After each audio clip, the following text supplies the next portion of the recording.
Hello everyone. Welcome to another episode of Shake Hand with Life YouTube channel. I am Narendra Sharma. In this video, we will study the two-way ANOVA for testing a hypothesis without repeated values with an example. It implies when an experiment is conducted once, not a repeat, and there are two different factors that could impact the null hypothesis. Right. So we will understand how to calculate the F ratio and F limit and test the null hypothesis by comparing the F ratio against F limit for each factor.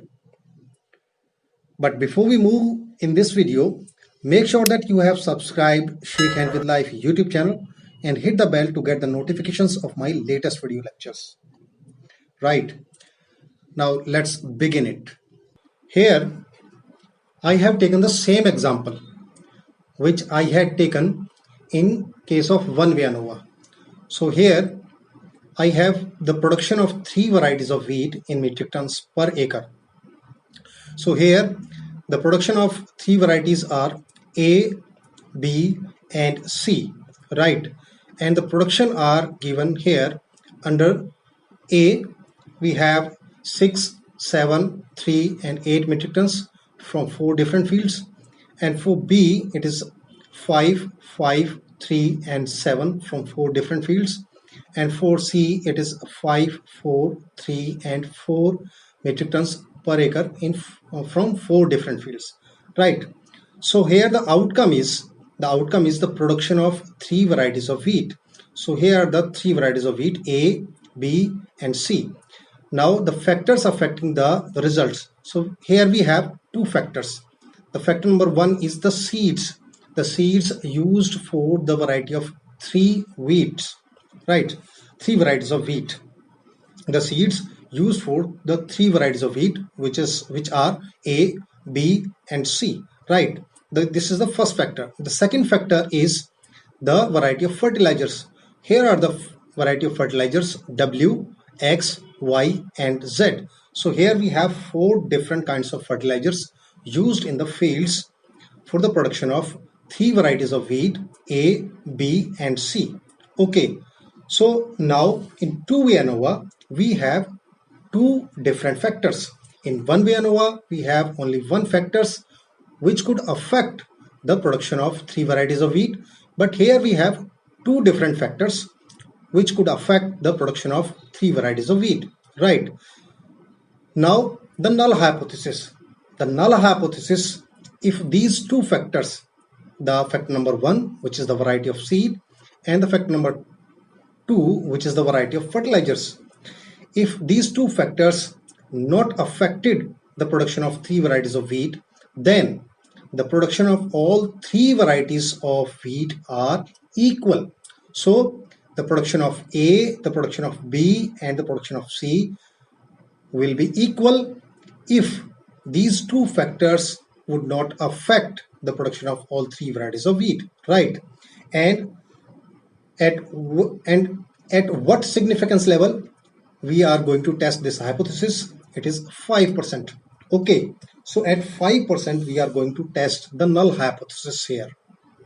Okay, now to solve this problem, we first state the null and alternative hypothesis in step number 1.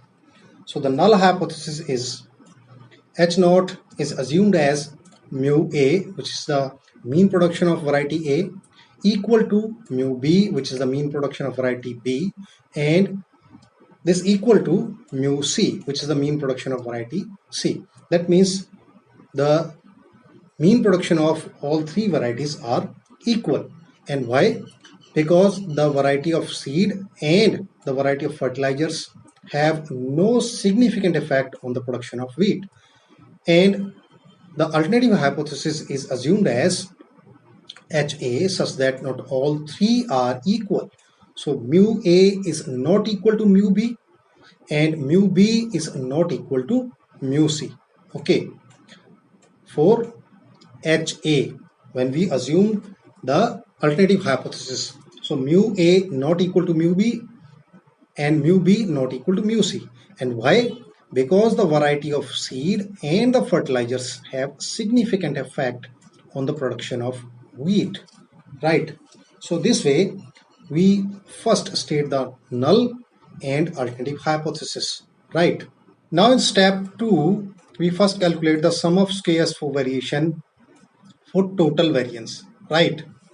For total variation, sum of squares for total variation, right? So how many variables or how many data points we have? We have total 12 elements or 12 data points we have. So the T is the total, the sum of all the elements, and the sum of all the elements is equal to 60. So here to calculate the sum of squares for total variance, we use the correction factor in place of X bar or the mean value method, right? So here we use the correction factor method. So the correction factor is equal to T square. T is equal to 60, so the T square divided by n is equal to 12. So 60 multiplied by 60 divided by 12, we have 300. The correction factor is equal to 300, and the total SS, the sum of squares for total variation, is equal to sigma x square ij. X square ij means square of each element and then add all the squares, right? So the square of first element 6, square of first element 6 is 36, the square of 7 is 49, the square of 3 is 9, and the square of 8 is 64. This is exactly same as we had done in one-way ANOVA coding method, right? Exactly the same way. So similarly for sample B, for 5 it is equal to 25, for 5 it is again 25, and so on. We have 9, 49, 25, 16, 9 and 16.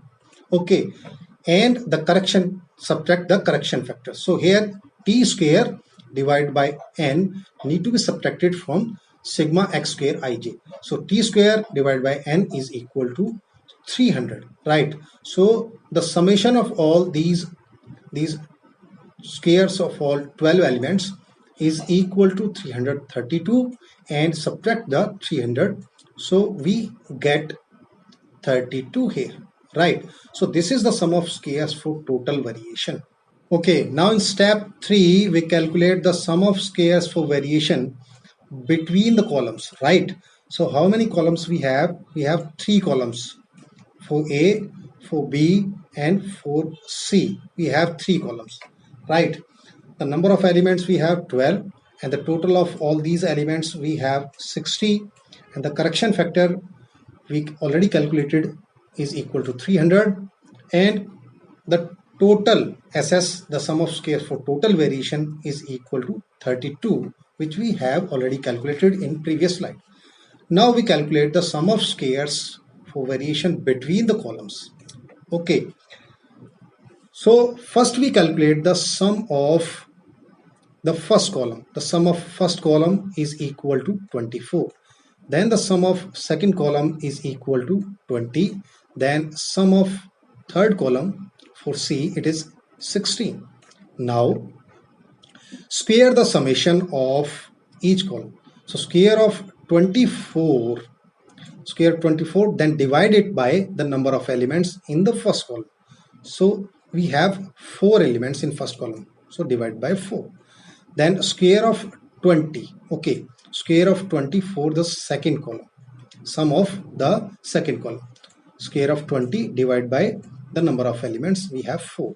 Then square of 16, sum of the third column, so square of 16 divided by 4 for third column, right?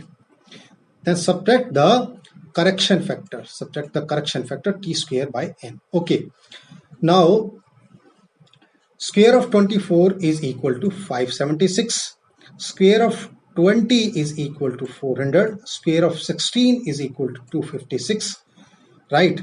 And the T square by n comes out as 300, already calculated. So here we have minus 300, right? Now 576 divided by 4 is equal to 144. 400 divided by 4, we got 100.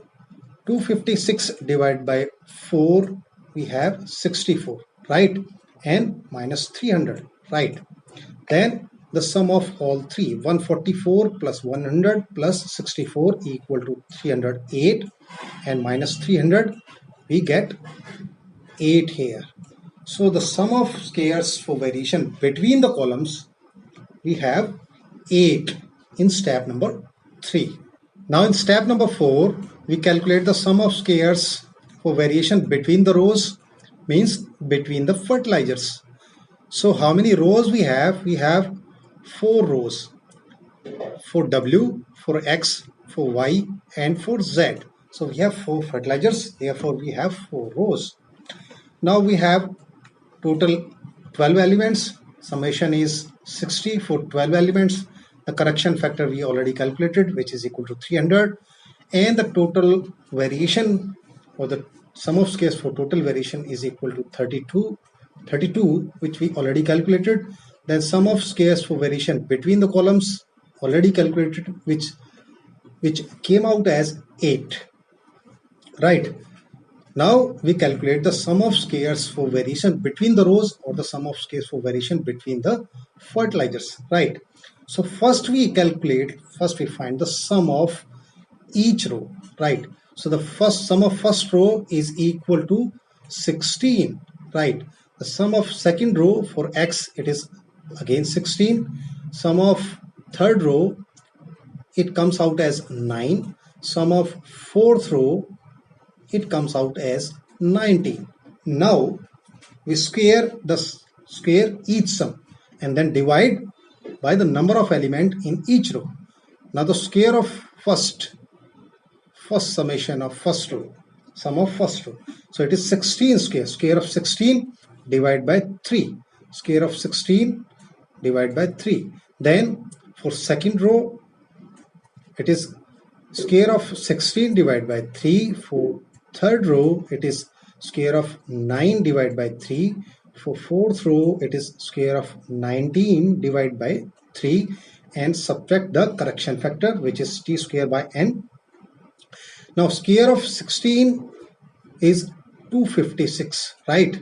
And divide by 3. Square of 16 again 256. Square of 9 is 81. Square of 19 is 361. Okay. And the t square by n is 300. Now 256 divided by 3 comes out as 85.33.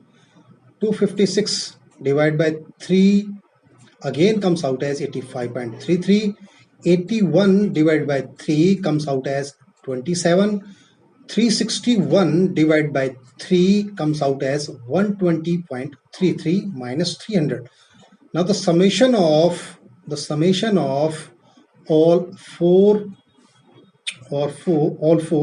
equal to approximately 300. The round off is 300. It is approximately equal to 317.99, something like that.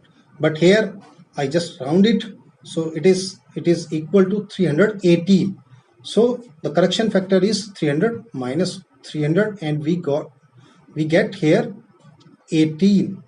Now in step number 5, we calculate the sum of squares for variation due to residual or error because of the interaction of the first factor, which is the variety of seeds, and the second factor, which is the variety of fertilizers, right?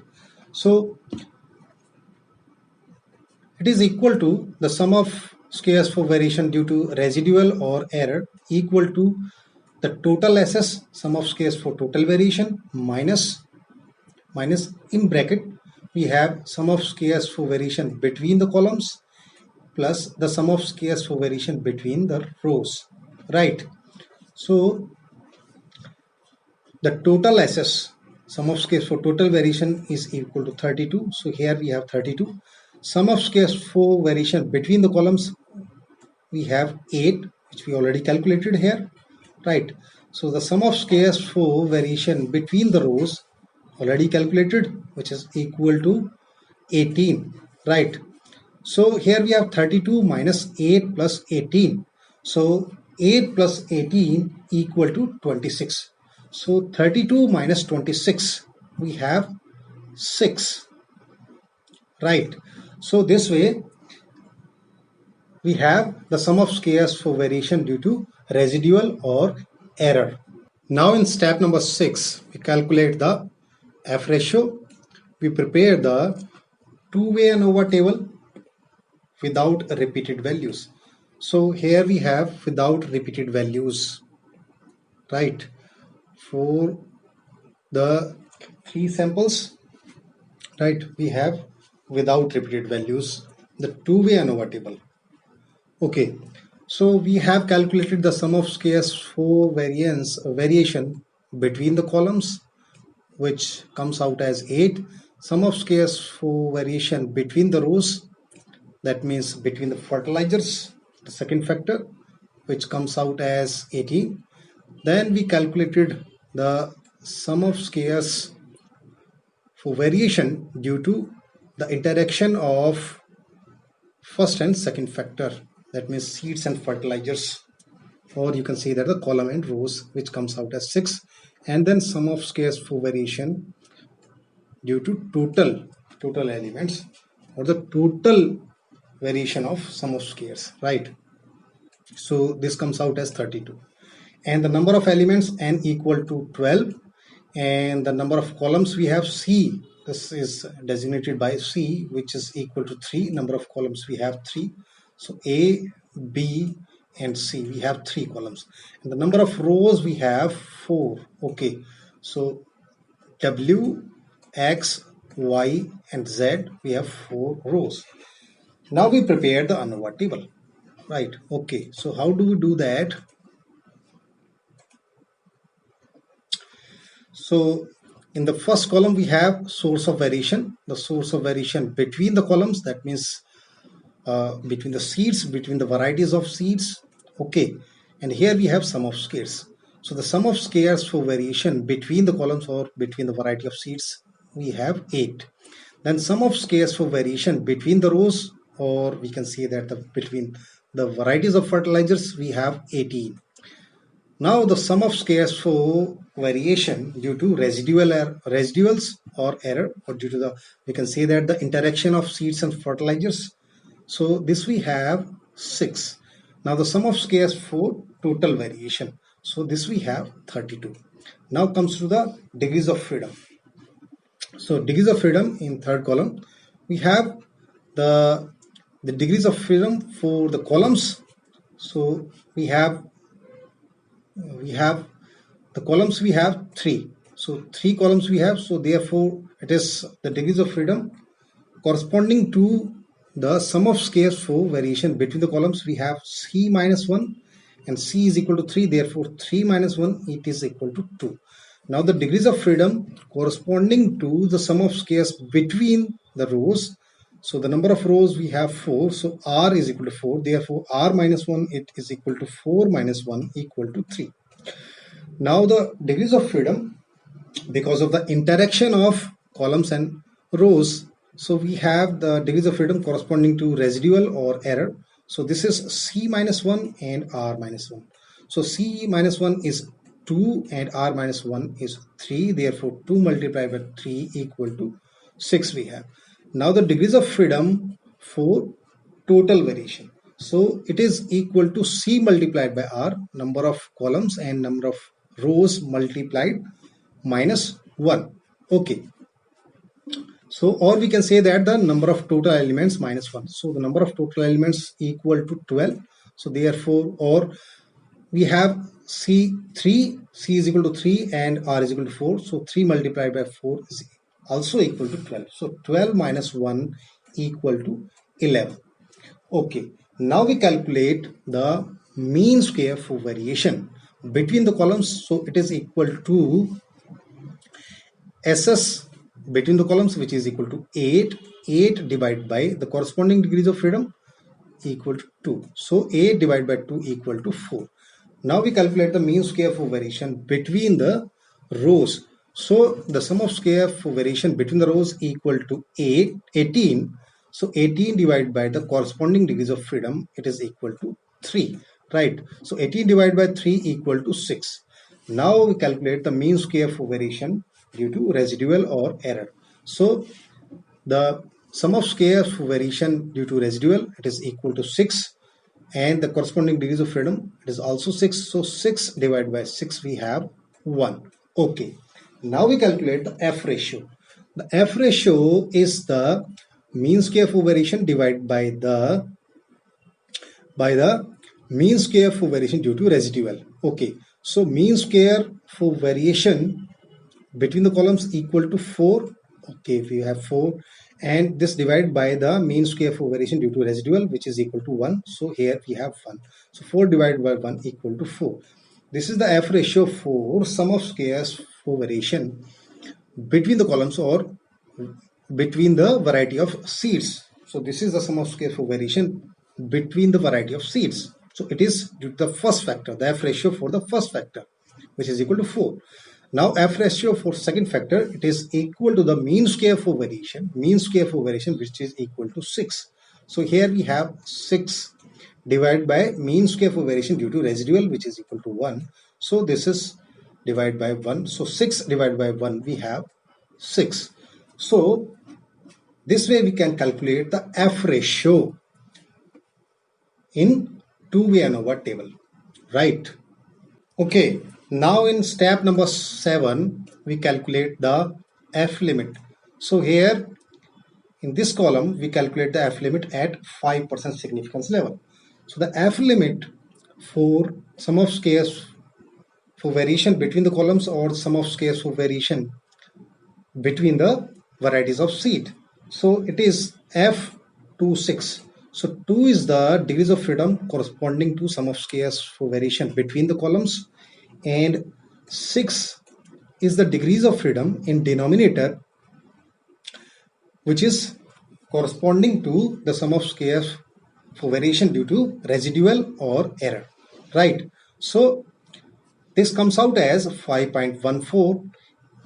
Okay, now how do we calculate this value 5.14? So here we have the table. This table is the critical value of F distribution at 5% significance level. Now in numerator we have 2. In denominator we have 6. So the interaction point is here. We have 5.14. So this way we can calculate the F26, which is equal to 5.14 for the first factor. The first factor is variety of seed. Okay, this is the critical limit for the first factor. Now the critical limit for the second factor, it is F36, which is equal to 4.76. And how do we calculate this? So this is 36. The 3 is the degrees of freedom corresponding to the second factor, which is the sum of squares for variation between the rows, or we can say that the sum of squares for variation between the varieties of fertilizers, right? So 3 and 6 is the degrees of freedom corresponding to the sum of squares for variation due to residual. So this is in the denominator. So 3, 6. Now this comes out as 4.76. And how do we calculate this? From this table, which is the critical values for F distribution. Now in numerator we have 3. And in denominator we have 6. So the interaction point is here. Here is the interaction point. So this is the interaction point, right? This is the interaction point. Okay, so this is 4.76, right? So this way we can calculate the critical value or F limit at 5% significance level for second factor, which is the varieties of fertilizers. Okay, now in step number 8, we draw the conclusion. Okay, so the null hypothesis we assumed as mu A equal to mu B equal to mu C. That means all three varieties of wheat, the production of all three varieties of wheat are equal, right? So the F ratio we have calculated for the first factor, which is the variety of seed, is 4, and the F limit for the varieties of wheat, for the first factor, it is 5.14, right? So the 4 is less than 5.14. That means the F ratio is less than F limit. So if F ratio is less than F limit, then we can't reject the null hypothesis. That means we continue with the null hypothesis, which is all three varieties of wheat, production of all three varieties of wheat equal, and it implies the variety of seed couldn't affect the production of A, B and C significantly.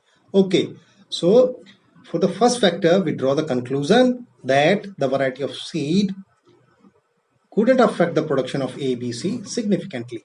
Now, for the second factor, which is the varieties of fertilizers, right? Now, this we test for the null hypothesis. Okay, so what we have, we have F ratio for the second factor for the varieties of fertilizers. The F ratio is 6, right? And F limit for the second factor, which is the varieties of fertilizers, comes out as 4.76. Now, if we compare the F ratio for the second factor with the F limit for the second factor, then we find that F ratio is greater than F limit. That means 6, because 6 is greater than 4.6. In this case, we can reject the null hypothesis. So in this case, the null hypothesis is rejected. Okay, so that means in this case, we reject the null hypothesis for the second factor, that means varieties of fertilizers. So we conclude that, so in this case, for second factor, which is the variety of fertilizers, we conclude that the variety of fertilizers could affect the production of A, B and C significantly, and therefore we go for alternative hypothesis. That means not all three are equal, right? So this way we can solve the problem of two-way ANOVA when we have without repeated values, when we have the values which are not repeated. And that's it. If you have any question or suggestions, then please do write your feedback in the comment box below. Hit the like button and share this video with your friends and colleagues. Switch to Shake Hand with Life YouTube channel for more videos. Subscribe the channel and hit the bell to get the notifications of my latest video lectures. Visit on shakehandwithlife.in to download the course notes and ebooks in PDF. See you soon in my next video.